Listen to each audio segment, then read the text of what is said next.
Woo! It is football season. I'm not very good at wooing. I actually, well, let me introduce myself first. This is the GamecockScoop.com podcast, the official podcast of GamecockScoop.com on Rivals. I'm Caleb, joined by Alan, and it's game week. And yeah, so I used to work at Marble Slab, and if you've ever been to a Marble Slab, or at least the one that we went to, whenever you got a tip, you had to like woo if you got a tip. But I was really bad at wooing. My voice is too deep or something. I don't know. Anyway, there's football on right now. Who's There playing, is. Alan? I'm pulling up your live scoreboard now. Pete Lembo's fighting Buffalo Bulls are playing Lafayette and have a 6-0 lead in the first quarter. There's a bunch of FCS action. Rutgers is playing Howard. Wake Forest is playing North Carolina A&T. UCF's playing New Hampshire. Bowling Green's playing Fordham. Arkansas versus Arkansas Pine Bluff is the first SEC action. I Starting in didn't like 10 realize minutes. Arkansas was playing right now too. They are a 50.5-point favorite against an in-state FCS opponent. Next time people clown Thurman or Wofford, remember, they could always be worse. Yeah, I mean, I might have to take Arkansas Pine Bluff with the points. 50.5? I think I'm okay with that. So also tonight you got UNC Minnesota and North Dakota State Colorado. Yeah. So that'll be a lot of fun. We'll talk about those a little bit later. First, though, this is the GamecockScoop.com podcast. So we're going to talk about the Gamecocks. The depth chart came out earlier this week. Anything that stood out to you from the first depth chart other than the fact that Shane Beamer likes to make fun of us for overanalyzing the first depth chart, and I'm going to do it anyway? Yeah, that always stands out every year. I think I had a few. I'm just skimming this again, but I think the one that kind of jumps is, there's always I think there is the real thing in the wide receiver room of 8, and Beamer said Tuesday he thinks 9 guys are going to play there on Saturday, and I believe him. But a lot of guys there with oars, as in this guy or that guy could have this role, but a guy who doesn't have an oar is Vandrevius Jacobs. He is slotted in there as a starter. We had heard that he was, and again, starter might mean the first personnel package on a 10-play drive, but still, we've heard a lot of good things about him. We've heard he's further along than they thought, and the depth chart would back that up. And then the other one that kind of jumped at me, there is an oar there, so take it with a grain of salt, but JT Gear as a possible starter at edge, that's maybe the name we've heard the least out of the whole edge room. We've heard more about Kyle Kennard, Gilbert Edmond, and obviously Dylan Stewart and Brian Thomas Jr., but Gears didn't play a ton last year, but he's had a good camp, I guess. I don't know what those are the two that kind of stood out to me. What got your attention? Yeah, I will say I think part of this first depth chart, even though there are going to be some positions like wide receiver, edge, defensive tackle, I do think this first depth chart, there is a little bit of a nod to what you did all offseason, how hard you worked, all those sorts of things. There's a little bit of a credibility, like a pat on the butt, for putting your name first, even if there is an oar. And yeah, I think the Jacobs things really stood out to me. Those of you that don't really recognize that name, he was a late transfer from Florida State. And the best news about him, if he really is the hit that they seem to think that he is, he's a redshirt freshman. So if he hits this year, you have him for a few more years as well. Like you said, there's a million oars at the other wide receiver positions, but the fact that there wasn't one at all there did stand out. JT Gear is an oar with Brian Thomas Jr., and those guys maybe both are a little bit of an eyebrow raise. I think we probably slotted in Kyle Kennard on one end, Gilbert Edmond on the other, maybe even Dylan Stewart on the other. So the fact that looks like you got like those 4 guys running ahead of Stewart right now is a good thing, I think, because I think we know that Dylan Stewart is talented, but ideally you won't be having your true freshman guy, no matter how talented he is, starting off the season playing every single snap. So the fact that it seems like they feel like it pretty good about at least 4 guys ahead of him on this first depth chart, at least, is a good sign. And also, I do think we will see Dylan Stewart on Saturday and really in every game throughout the season, assuming he's healthy. Yeah, I think I wrote a little bit. I think it was Tuesday, just kind of about hockey shifts. So we talked about that maybe 2 podcasts ago. And that's kind of the idea with this D line, right? Is you can kind of make wholesale changes. You can go 3 in, 3 out, 4 in, 4 out. You can rotate bodies pretty quickly if you're as deep as you think you are. And then Clayton White on Wednesday, he was answering like an unrelated question, but he like used the word rotation to answer the question. He's like, "Oh, it's nice to be able to use that word around here. We haven't been able to do that." And he kind of was laughing when he said it, but I think it's true that you have more bodies than you've ever had before, that you can move around. That, I'll be interested to see. We'll talk about Old Dominion in a little bit here, but in terms of things I'm interested in Saturday beyond just the final score or whatever is kind of the snap counts, especially on that D line. Like, I don't think you're going to see anybody having to play 50, 60, 70 snaps like you were last year. And I'm curious to see how that rotation looks, and especially kind of who's playing with who. Yeah, I think that's a good point. The other thing that stood out to me on the depth chart that you wrote a little bit about this morning is at left tackle. Yep. So usually arguably the most important offensive line position. You have a true freshman slotted in there. It is with an oar of Tree Babalade. But you talked today in today's article a little bit about why you think Thompson might get the first nod, just based on the way that coaches have kind of talked about him throughout the offseason. I think he just beat him. He being Josiah beating Tree. Obviously, Josiah is crazy talented. He's a 5-star in some place. I think he was a high 4-star with us, but us being rivals. About as high as you can get, though. Like, I think he was like He's the two or highest three offensive players from line being a 5-star. So recruit in a while to come to South Carolina. He's already put some weight on. Beamer's talked about that. I think he just kind of beat him, and he's got all the tools, the intangibles that you would want. And see, this is where I'm kind of. Does what happened last? This is what kind of the point I was making. But does what happened last year in the opener? I guess I'm asking your opinion, where you were just so bad up front, where it was such a disaster, where you basically realized after one game you had to reshuffle the entire deck up front, and that led to your true freshman. And they kind of just said after North Carolina last year, just put the best 5 in them out of their age. Is that playing a factor here? That if Josiah is one of the best 5 this year, they're just not going to wait. They're just kind of going to go with it right off the jump. You think? I think so. I think they probably learned a lesson from trying to shield those younger guys last year in that first Yeah. game, even though they were maybe the more talented uh, folks that you had at the time. And yeah, it doesn't seem like they're doing that this year. Another couple of notes on the offensive line. You are missing Ja'Kai Moore. No, Mm-hmm. yeah, Ja'Kai Moore. And it sounds like it might be a bit. It's one of those weird, like, cryptic Shane Beamerisms where he's like, it's not week to week at the moment. And I'm like, does that mean it's longer than that? Or, like It's longer he than always, that. yeah, he always says some things in interesting ways that we have to read between the lines on.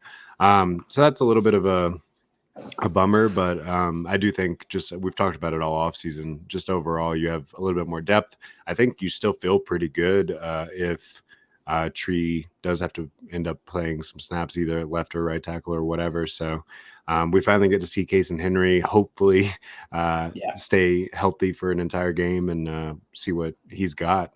I think we've been waiting on that for 2 or 3 years now, and he just has had some bad luck there. So I don't know. I'm really excited. That's probably the thing I'm going to be watching the most this weekend is just how that offensive line is gelling at the beginning. Obviously, I actually saw Tiger Illustrated on the Rivals Network. Those guys over there post some of our articles on their board sometimes, so I go read what the opposition is saying sometimes.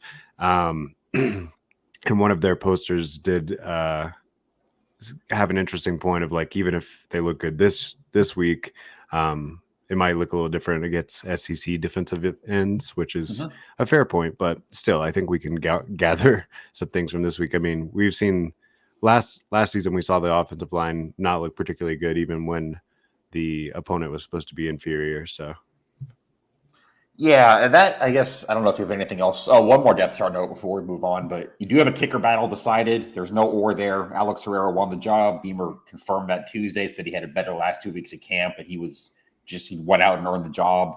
You also have Mason Love as the backup at 4 different spots on special teams, which I find kind of funny. Just kind of super utility, I guess. He's your backup holder and your backup kicker. I don't know how that's going to work. I don't know. I don't think you can do both those if something happened. Just But gonna have to drop it, and then also kick return, you got listed here. Juju McDowell and Nick Harbor is your two guys back there. And punt return, even though you're probably going to only have one of those back there at a time. Juju McDowell and Gage Larvadame. I'm excited to see Nick Harbor potentially take a kick return. um, I think we were a little bit like, what are they doing when they put Xavier Legette back there a few years ago, and that seemed to work out Yeah. fine, especially if you think about like the start of the Texas A&M game. Yeah. So I don't know, get that guy up to full speed before he comes into contact with anyone. Could be exciting. Yep. So that's about depth chart. You talked a little bit already about Old Dominion. All right, it's week one. There's an actual game. There's an actual opponent.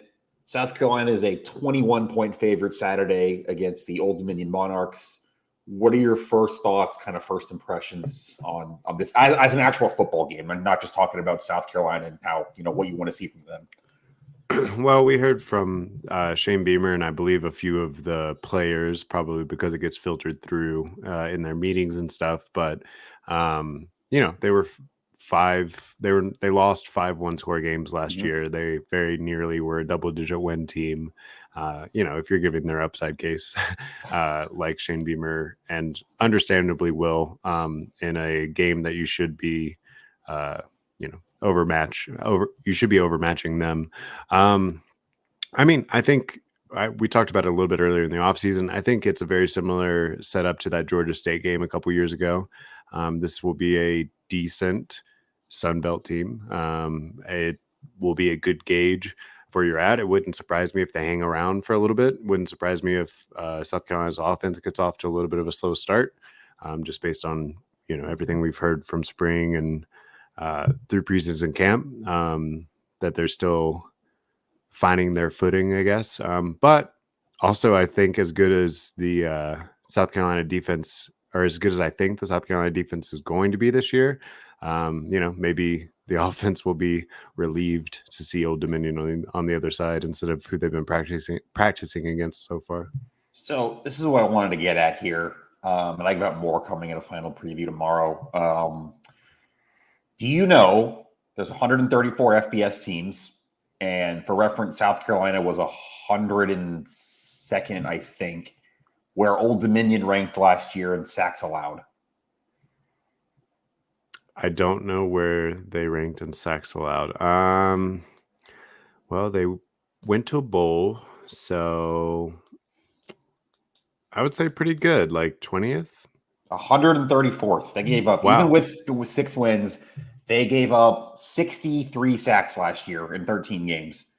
That was the worst offensive line in the country, just by sacks, not taking into account, yards or rushing or anything like that. But at least in pass protection, that was the worst offensive line in the country last year.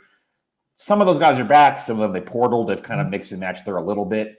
I'm not going to point blank say South Carolina's facing the worst offensive line in America. I don't think that's really fair when it's not all the same players.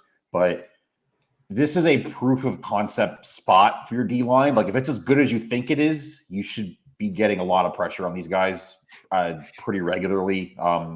They do have a returning quarterback who was pretty good last year. If you give him time, he can cause some problems. So all the more reason that you need to be after it, be in the backfield.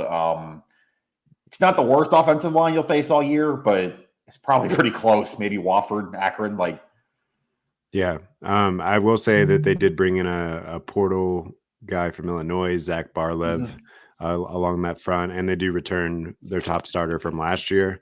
But yeah, even if they are a little bit better, it's hard to get markedly better from 130. Although, South Carolina can't talk right there. They were at 103, and you need a little bit of improvement from them as well.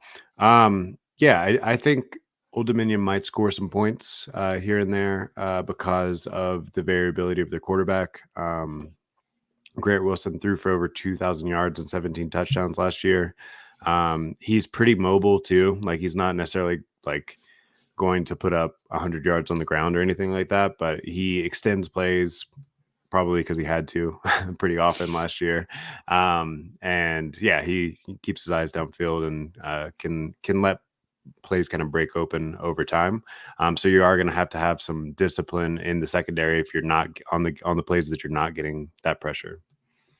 Yeah, that for sure. And I think too the other kind of point with it's one of those games where again, kind of like Georgia State, where you needed a couple block punts 2 years ago. You kind of can't let them hang around. I think there's obviously the point of just you don't want to get upset at home, but there's also you're trying to get some younger guys in there for the future. You're trying to see what you have at a lot of different spots. You're trying to preserve some gas in the tank with Kentucky next week and a long season ahead. You're it's so hard to know in week one, but are you thinking blow? Like, what do you think about the 21? I guess maybe is what I'm very incoherently trying to ask. Yeah, I mean, pretty much everywhere that I've made the pick, I've picked Old Dominion to cover, but I think it's about right. Like I think it'll probably end up being 17 to 20 point Yeah. deficit or so. When I put the preview in way back over the summer, I had South Carolina win 33 to 13. So there's 20 points, About but right on that the 20, wouldn't, yeah. yeah, wouldn't quite cover because I think it's a 20 and a half right now. So yeah, I think that the line makes sense to me. My question for you, because you brought up Kentucky, assuming South Carolina wins this game, which we expect them to, but week one sometimes weird things happen. Um, what do you need to see against an inferior opponent to give you confidence going into the SEC schedule? Well, the first thing, and it's not anything you can really like see or control as much, but I think it's worth pointing out just because what happened the last 2 years in openers, you need to get out of this thing injury free or close to it. Last year, you lose Case and Henry, you lose Mo Kaba in that game, you lose Nicky Manwari, not for the season, but he missed a couple of weeks after it. 2 years ago, it was the first drive of the season. RJ Roderick went down. You've just been injury prone in openers the last 2 years, and that's been as much of a problem as anything. So start there, get out of this one injury free. As for like the actual football, what I think you need to see, besides the D line point, which I just said, I think you kind of need to see them take over. Run the ball. That was a problem last year. It's been a problem for a couple years now. You brought in Rocket Sanders. I think it was Dowell Loggins saying that on Wednesday, Rocket's obviously excited. He's ready to go, but he's still a little bit nervous. Just he hasn't played in a year. He feels like he needs to prove himself. Needs to get hit and get back up. You know what I mean? So I think I need to see Rocket Sanders look like Rocket Sanders, just to kind of the proof of concept here, right? They want to be a run the ball offense. They want to ground and pound. They're trying to win games with the running game this year, maybe definitely more than last year, but even more so than the passing game. You need to be able to run the ball against this defense. Yeah, I agree with you completely. We've heard the staff talk up Juju McDowell on the Mm-hmm. depth chart. He's an or with Jawar and Howell. So I think you're probably going to see all three guys on Saturday. Like you said, I think you need to see at least a little bit of a burst from Rocket Sanders that he can be that 1,400 yard back that he was a couple years ago. And yeah, I mean, they continue to talk about the tight ends. You got Joshua Simon, you got Brady Hunt, you got the talented freshman Michael Smith, who I believe Dow Loggins said all three will play Mm-hmm. today. Yep. So I'm interested to see kind of how they line up too, or are they going to do some two tight end sets to help with that run game? Are we going to see any H-back situation from Brady Hunt? I know that I don't know if it was you that asked it, but someone asked about the comparison between him and Nate Atkins from a few years ago, and there seemed to be a little bit of a comparison there too. So yeah, I'm interested to see what this offense looks like against a team that they should be able to score some points on. But on that note, before we fully move on from previewing Old Dominion, I do want to make sure that Gamecock fans are aware of their linebacker, Jason Yes. Henderson, Good point. because he's probably going to be playing in the NFL after this season. He has accumulated 434 tackles over So 3 silly to look years. at. Like the number doesn't even make sense. Like, how is that possible? Yeah, 19 and a half tackles for loss last season. He's going to make some plays on defense. He's going to probably get a sack or be in Lenore Sellers' face. And I don't think that's a bad thing necessarily, honestly. This offensive line that's trying to figure out what they are. I heard several people talk about the weirdness of the Old Dominion defensive scheme. Three So safeties. Yeah, they do the three high thing. three safeties. They like to blitz, especially Sanders. So I don't know. I think you're gonna like get tested mentally in some interesting ways, even if Old Dominion doesn't necessarily have the athletes to run with you. Yeah, and that brings up another point too. We haven't talked about it at all, but this is a first career start for Lenore Sellers. This is the first time he's going to play in anything that's not garbage time, other than one snap against Kentucky in a package. What do you want to see from Lenore Sellers specifically on Saturday? I think I want to see him excel in off script, the way that Okay. we saw his freshman year, because I think that that is what makes him go from like game manager that can run a run based offense, which we think this is going to be run based offense, to okay, the play breaks down. I can improvise and I can make some interesting things happen when I do improvise.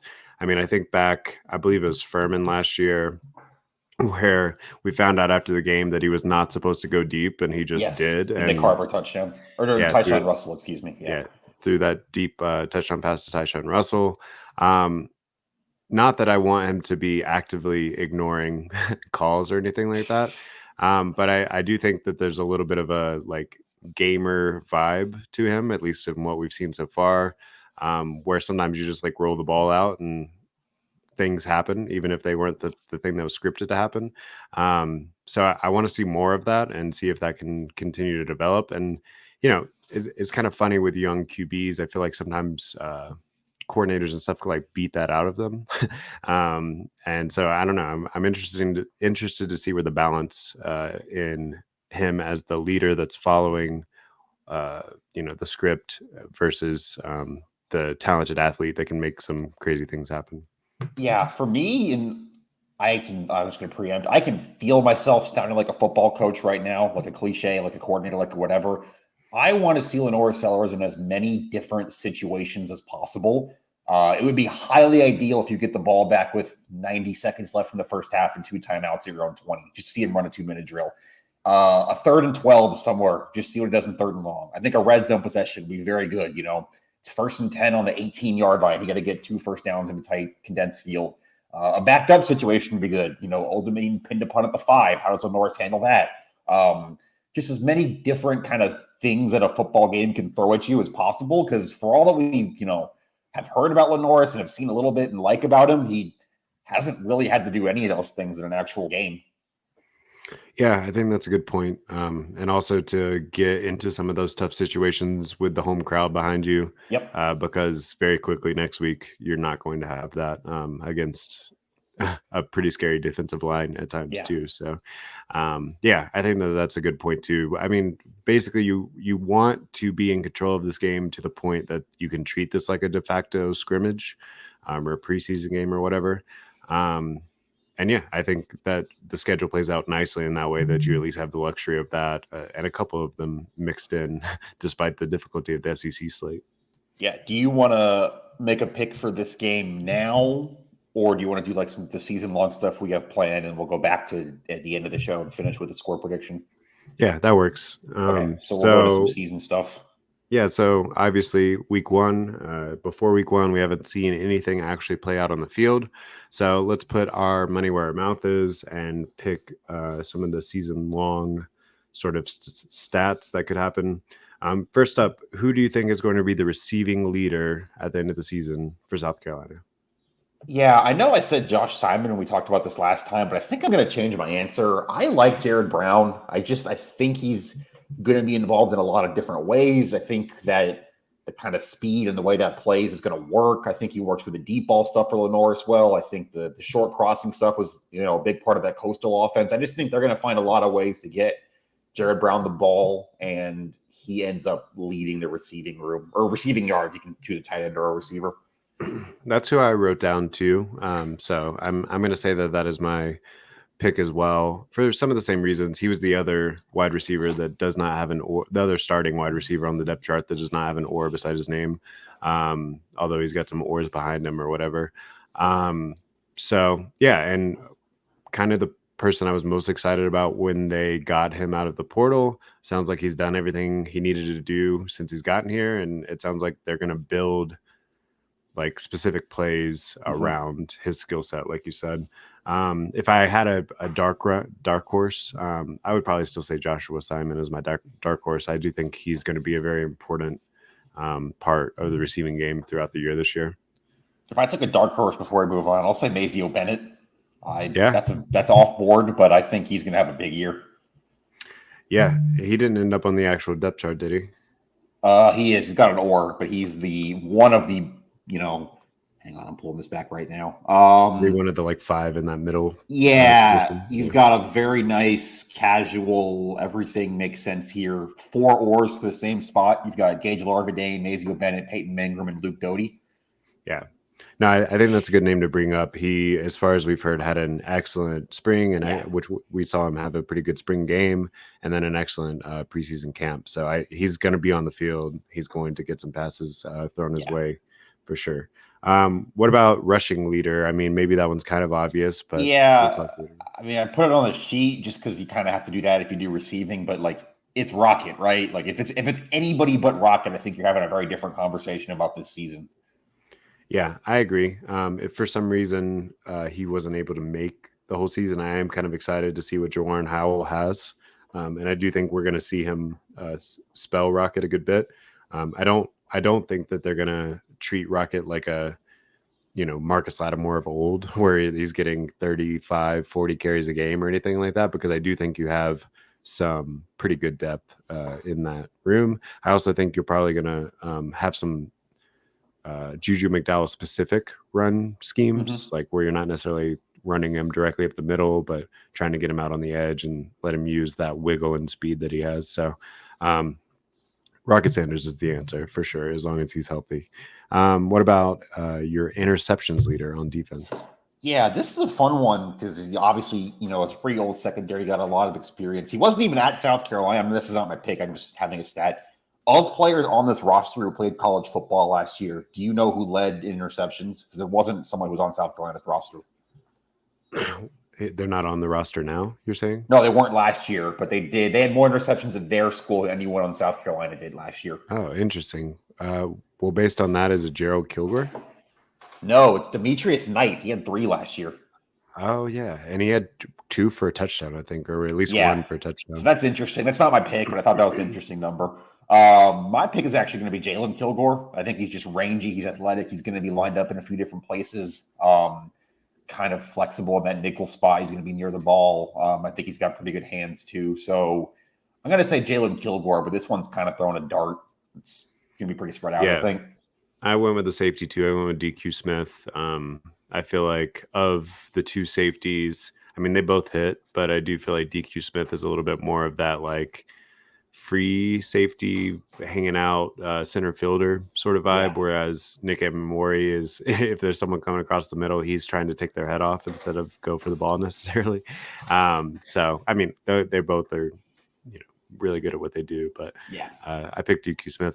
But speaking of Demetrius Knight, there was a year where Sky Moore from linebacker, I think, led the team in interceptions. So, maybe there is a linebacker that's a dark horse there. It's not impossible. All right. What about your overall touchdowns leader? Who's scoring most touchdowns on the team? I put this one in here, and I actually didn't know what I wanted to say because like we're only counting a quarterback if they run. Like Lenore's throwing a touchdown doesn't count. Like it's just the person who actually has the ball in the end zone. No, I mean him. Yeah, okay, that's fine because if Okay, passing because touchdowns yeah, count, it's obviously going to be Lenore. So. I'm gonna. It took me a second here to actually put this together. I'm gonna say Rocket because I think he's gonna get a lot of goal line work. I was debating hard between a couple wide receivers there. So I think Yeah. there's, by the time we get 2 or 3 weeks in, you're going to have a red zone target that Lenore really likes somewhere. But I'm going to just stick with Rocket for some goal line touches. Yeah, that's who I put down too. Again, if I'm thinking of dark horses, maybe Joshua Simon or Michael Smith, Yeah, I think because Smith, of especially with the frame, like red zone stuff. exactly, and most of your wide receivers that are in the starting, 2 deep or 7 deep or 9 deep or whatever, are a little bit shorter, other than Nick Harbor. So between Harbor, DeLavion Campbell, who's another tall wide receiver, and then the tight ends, that's probably going to be your throw a fade route in the end zone targets. Yeah. But there's also the burner aspect of it. I mean, we've only seen it once because he didn't play much, but we saw Lenoris throw a deep ball on a touchdown last year. I don't think you're going to lead the team in touchdowns, only scoring from 50 yards out. But is that where Gage Larvadane catches like 3 touchdowns from 50 yards out and 3 other ones from close range? And is that possible? Like, Yeah, I mean, the fact that, especially if we're talking about just receiving touchdowns, I think it's going to be very spread out. yeah. 2 touchdowns here, 3 touchdowns there, whatever. So, all right. Before we get into the final record, I'm going to skip ahead. Who call your shot now? Who's the biggest upset that South Carolina is going to pull off this year? I'm going to say LSU. I don't remember what I put on my, we did I think it was in July, we did a game by game prediction. I'm sticking with the same record I had for that one, but I don't remember what I put on there. But I just think a noon kick at home, LSU doesn't, they're going to know some when they play Southern Cal this weekend, but you're breaking in a new quarterback, you're breaking in a new defensive coordinator. Your defense still isn't that good, talent wise. You lost a first round wide receiver, you lost the Heisman Trophy winner. You're going on the road for your first SEC game at noon. Yeah, I just feels like one of those weird games that LSU, a Brian Kelly team, finds a way to lose, and that South Carolina finds a way to win. So I'm going to say LSU. No, I think that's a good pick. I think I did pick them to beat LSU as well. Just to give you something different, I'm going to pick the Clemson upset in Death You had Valley. it 2 years ago. Yeah, they. I don't know. I was breaking down the Clemson game for the game by game previews that I did over the summer. You can find all those on GamecockScoop.com. Um, and I'm just not convinced that they fixed the problems they had last year. And last year was obviously their worst record that they've had in 11 years or 13 years since 2011. Um, I think they could still have a better overall record because who knows what's going on in the ACC. There's already chaos after last weekend. Um, I don't know. I don't see where the step forward comes from. They don't have any like shiny. Well, they do have 2 freshman wide receivers. So if one of them steps up and immediately becomes like a major weapon, a la I don't know Sammy Watkins in 2011 or something like Sure. that, then things change a little bit. But to me, on offense, it's still kind of like fine, but no like Ferrari on offense. Mm-hmm. And then defensively, they're going to be good. They're going to be solid, but they also did lose that defensive line that had been pretty stable there Yeah. for the last 4 years. I think there's still talent there. They're still going to be good, but I can't argue that the defensive line is going to be better than that group that was there for 4 years. So, yeah, I think that there's an opportunity for that game to be close, and if there's an opportunity for it to be close, then maybe they pull the upset. Yep. I can't argue with any of that. We talked about Clemson a good bit on the show last week, and you wrote a story on it earlier this week too. So we'll move on from that. The biggest letdown spot, it's kind of hard because they're not going to really have a lot of games. They're like a short favorite in where like, oh, you could be trapped somewhere. It's kind of they're the underdog or they're a big favorite in every game, I think. But what's your letdown spot? So to me, there's the stretch, and correct me if I'm wrong because I don't have the schedule right in front of me, but there's Oklahoma, Texas A&M, Missouri, Vandy. or Vandy, Vandy, then Missouri. Missouri. So to me, I think that they could win one of those Texas or A&M games, and they'll probably win against Vandy. So then you're feeling pretty good if you win 2 out of 3 of those or whatever. But then I think you probably fall on your face against Missouri. I don't know if that's a true letdown spot because Missouri is projected to be the better team and stuff. But I think it's just where it falls in the season. You probably are more hyped going into that game, think that you have a chance, and then I think you probably get taken care of against Mizzou. Yeah, that's again where it's like, is it a letdown for the underdog? But I went with A&M. I just kind of it's after a bye week, but it's coming out of that Ole Miss, Alabama, Oklahoma stretch. do you go 0-3? Or you want a losing streak? You think you have nothing left in the tank? Do you maybe win one of those games? You're feeling, maybe you go to Oklahoma and win, and you sit on it for 14 days in a bye, and you lay an egg against, A&M. It's kind of hard to find a true letdown spot, but a home game against A&M that I think we would agree is on the more winnable side of a gauntlet of a schedule is what I'm going to go with. Yeah, no, that makes sense. I mean, obviously, if you lost one of your 4 games that we have etched in as capital W Yeah, that wins, goes without saying. Yeah.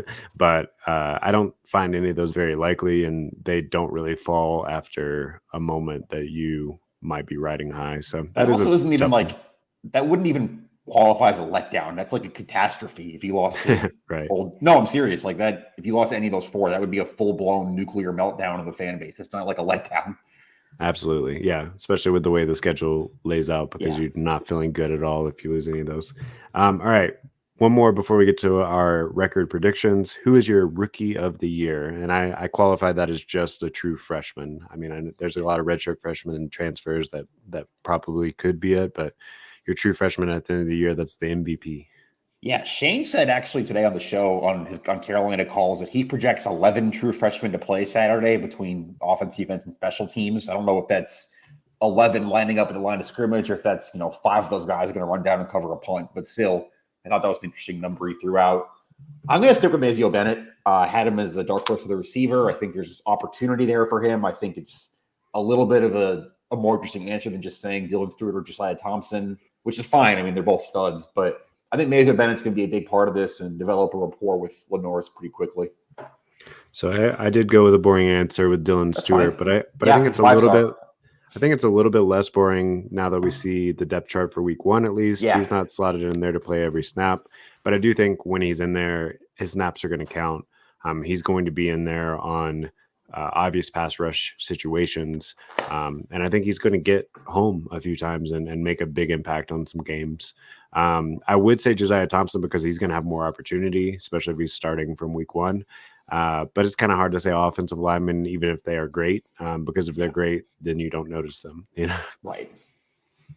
Yeah, All let's right. go with that. I would say? What about your final record prediction? Has it changed at all since we went over it in the off season? Or Yeah, I'm sticking with my 6-6. I just it's nothing we haven't said at all basically since January, but schedule's just so tough. Just that October is brutal. I like the defense. I think if Rocket stays healthy, there's a path to winning a lot of games. You can do the ground and pound, shorten the game, and win 20-17 thing. Um, I just think I just keep coming back to, and this is definitely not a shot at Lenoris. Like, even if Lenoris is really good, you're still going to have a downgrade in quarterback play from what you had last year, just because Spencer was incredible. And you lose some there, you gain some on defense. I think you get to a bowl game, but I think I'm going to say 6-6. But yeah, what do I you mean have? the other I guess positive side read on that is you may lose a little bit in quarterback play, but gain a little bit on the offensive line, giving you a little Yep. bit more time to have plays develop. You definitely gain a little bit in the running game compared to what you had last year. So I don't know, maybe as a net, the offense is kind of equal, defense a little bit better, schedule harder. So I don't know. I have them at 8-4, but I realize that that's the optimistic take. And if they lose week 2 against Kentucky, they very easily could be like 5-7. That's You're such a crucial game, which we'll talk obviously more about next week. But that's like such a linchpin on which way the season could go, I think. God, this sounds so silly, but like in this era, like where we are now, I think we're all in agreement that like a 9-3 SEC team is getting in the playoff. Like you got South Carolina one game out of a playoff conversation with that, which, hey, I mean, that's where we are in college football now. You can go 8-4 and be in the conversation in November, but then I guess depends on when your 4 losses are. But Yeah, if people are just tuning in, I've gone over it before, and I did lay out my picks about a month ago when we did our season long predictions on GamecockScoop.com that you can find. But I have them beating Kentucky, beating LSU, beating Texas A&M, beating Clemson, plus the other 4. plus the other 4. Yeah, Yeah, I that's where they think I came just from. have a hard time with going to Lexington week 2 and winning. Yeah. But I think you come back and beat LSU the next week. You're 3-1 at the first bye. And then I think you probably lose all 3 games in October. beat A&M, and then Vandy and Wofford as your 5-6 in November. Yeah, it more or less requires you to be 3-1 at the first bye. So if things Yeah, go I'm with awry you. in week 2 and 3, then obviously my entire thing falls apart at that point. And I realize I'm probably giving the higher side case, but somebody has to, so Mm-hmm. whatever. Should we talk about the rest of week 1? Yeah, so we have our staff picks for week 1 on gamecockscoop.com right now.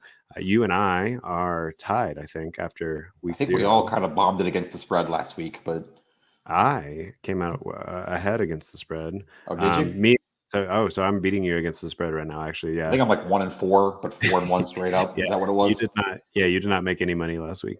We're all 4-1 straight up last week. Obviously, none of us had um, Florida Georgia State or Tech Georgia beating Tech. Florida State, Yeah. but I did have Georgia Tech covering, so I at least got the cover there.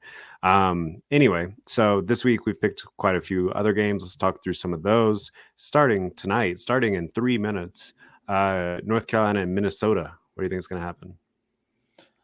I have no idea. North Carolina's replacing Drake May. Offense is usually pretty good there. Um, Minnesota feels just still, as Minnesota always is with PJ Fleck, middle of the Big Ten pack. I don't really know what to make. They're playing at home. What is the line? UNC -2 still? We locked it in at UNC -1.5. That sounds like Vegas doesn't have any clue either. That feels like a coin flip, but it's an interesting game to watch tonight. Who did I take? I don't even remember what I put on the sheet. I did You not have a picked strong opinion either Minnesota. way. We Okay. we both picked Minnesota. I Just think pick we the just home went team. like, hey, home team Yeah, opening game of the season. Yeah. I'm interested to watch it, but I don't have a strong opinion on who's going to win that game. As clearly as judged by the fact that I don't remember who I picked. A game that's a little bit more local, Coastal Carolina at Jacksonville State, the other Gamecocks versus the kind of Gamecocks and Chanticleers, which they just, The Beach kind of Gamecocks. the Beach Gamecocks. Who do you got there? That was CCU +2.5 at Jacksonville State. Yeah, that game's tonight too, right? That is, yeah. The first 3 are Thursday Yeah. games. I'm being a terrible co-host here, trying to pull up the picks. I can't remember who I picked in this one either. I promise you, I have more opinions on the other games. What did I put here? Okay, I put Coastal Carolina down. I don't know. It's another one where I feel like I don't know a lot about either team right now. I was just kind of picking the offense I trusted more, but it wouldn't Yeah, surprise me I either think I way. went Jacksonville State just because I am wondering how long the Coastal Carolina um, experiment can continue now that Chadwell's gone. We obviously Yeah. know that South Carolina has their top wide receiver, so I don't know what else is going on their offense right now. But Hey, yeah, speaking of Coastal, Grayson McCall just at NC State now just threw a pick six against Western Carolina, I there you go. believe. I'm reading Twitter right. Nice. Great Hey, start in we Raleigh. honestly, I'm stoked about the Thursday night games. Last Thursday night game, starting here in 1 minute, is Colorado hosting North Dakota State. Obviously, North Dakota State, storied FCS program, but have kind of fallen off a little bit. I mean, they're still like the preseason #2 team, so they're they're good. They're just not maybe like 10 years dynasty good like they were for a bit. And Colorado's -9.5 on that one. Yeah, first of all, why the hell would you schedule this if you're Colorado? It's just a terrible idea on every level. Like if you're trying to get a buy game in, get a buy game you know you're going to win, not one you're probably going to win. Yeah. That being said, like you said, North Dakota State's got a new head coach. They did lose 4 games last year, which is the most they've lost in a while. One of those is in the FCS semifinals. They still got pretty far, but still. I just think Colorado's got athletes. They got it in space. They're going to, North Dakota State kind of does the physical line of scrimmage thing, and Colorado can spread them out a little bit. It's going to look weird. It's not going to be pleasant, I don't think, for Colorado. And again, this is a terrible idea by their athletic director, but I still think they win and cover. Yeah, I picked Colorado to cover too, but I'm scared of it a little bit, only Yeah, because same. I think North Dakota State can ugly up this game Yeah. enough to kind of keep it close. But I agree. I think just Colorado out athletes them eventually. All right, here's another fun one for our Gamecock fans that are listening. Clemson is +13.5 at Georgia, or is that a neutral site? I actually don't even That's know. at Atlanta, Mercedes-Benz Yeah. Stadium. All right. So who you got there? Yeah, first of all, I appreciate this being a noon game, so I can actually watch, most of all of it before South Carolina starts. I'm taking Georgia to win and cover. I just think Georgia's outworks the second best team in the country. If not, they're the best, deepest roster. Carson Beck might win the Heisman. I still think Clemson's really good, and Clemson's defense is going to keep them in this game longer than it should. But I just see this, the type of game where like Clemson's in it the whole time, but they can't move the ball in Georgia's defense. But Georgia's offense also can't move it. And maybe they put it together one or two drives early and they kind of just sit on the game a little bit. And I think they cover, but ugly, like 24-10 Georgia, like 27-13. So like not pretty cover, not going to blow the doors off of them, but I just don't think Clemson's going to be able to move the ball that much. Yeah, I mean, I have a similar take to you, although I do have Clemson covering. But I feel like the game's going to play out kind of how you said it, and Clemson's going to be able to ugly it up enough to stay within 13 and a half. I wish it was 14. Then I would That really is a feel lot of really points good for a about really that. good defense, I will say. That's a scary Yeah. pick. My computer is about to die, so let's just pick the We'll most go fun quick, ones yeah. left. We got Miami -2.5 at Florida. Is this the beginning of the end for the this era at Florida? I just refuse. I understand who the coach at Florida is and what he's done. I just refuse to buy into Mario Cristobal. I just don't. I know Miami's roster is good. I know there's a lot of stars next to the name. They still haven't done anything there. You're going on the road week one against a really desperate team / head coach in a tough place to play. You're giving points to the home team. Yeah, give me the Gators. They'll just find a way. 2 years ago, they played Utah at home in kind of a similar spot and found a way to win that game. I don't know. Florida finds a way to win. That's a good metaphor for this one. Actually, I think that was the beginning of last year, maybe. I don't know. 2 years Time. ago. What is time? But yeah, that is a good analog. I did pick Miami to win and cover, but it wouldn't surprise me if it went the other way for the same reason that you just laid out. All right, let's pick two more, and then we'll pick South Carolina's overall score. So Texas A&M is -3, hosting Notre Dame. I see I'm alone here. You are. You're SEC Yeah, homer. so it just means more picks. Yeah, I took A&M here. No one else did. My very simple reason is you are 2 years in, and Marcus Freeman's biggest win outside of South Bend is what?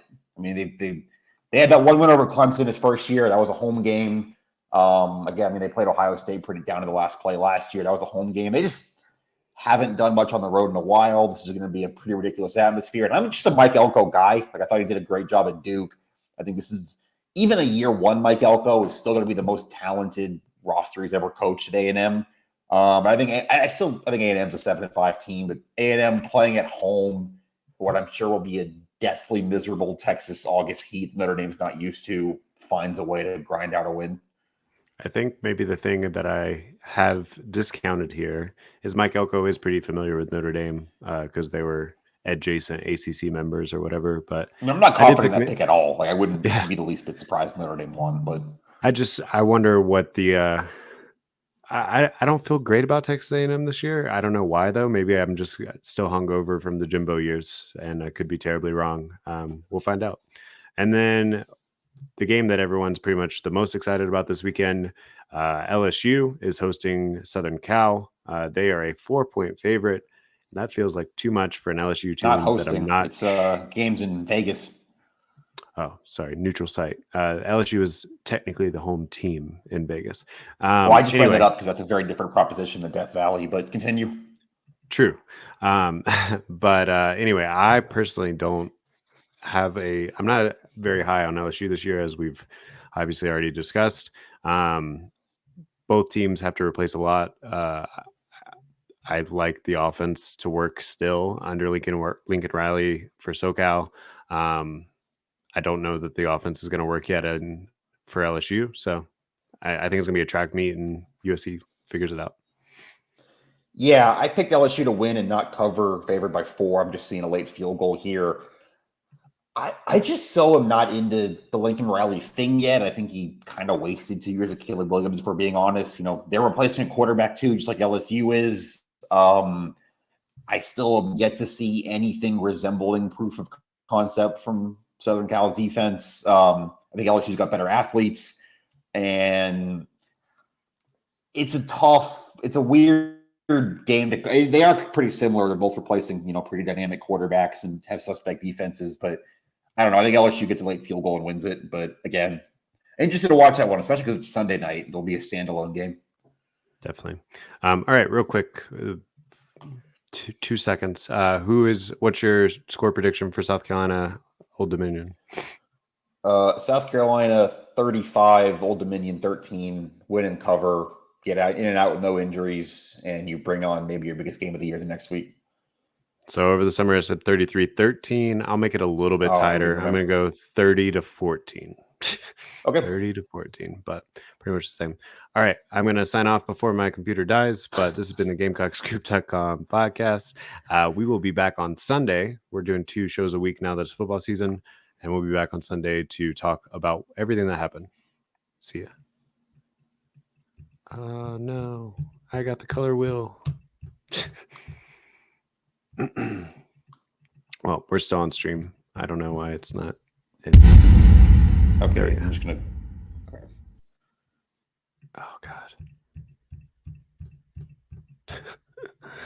It let me click one of the buttons, but I needed to click it twice. Okay, I'm just gonna close the stream service. Yeah, I will. I'll cut off the end once I plug in my computer. Bye. Talk to you soon. See ya.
Okay, that's great. Thank you. Well, if you're still here, I'm still trying to end the stream.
hungry, and their new head coach, Tim Polasek, knows what it takes to get back to the top. They mentioned that they hadn't won a championship in a couple of years. You got the feeling that their fan base was saying the sky was falling.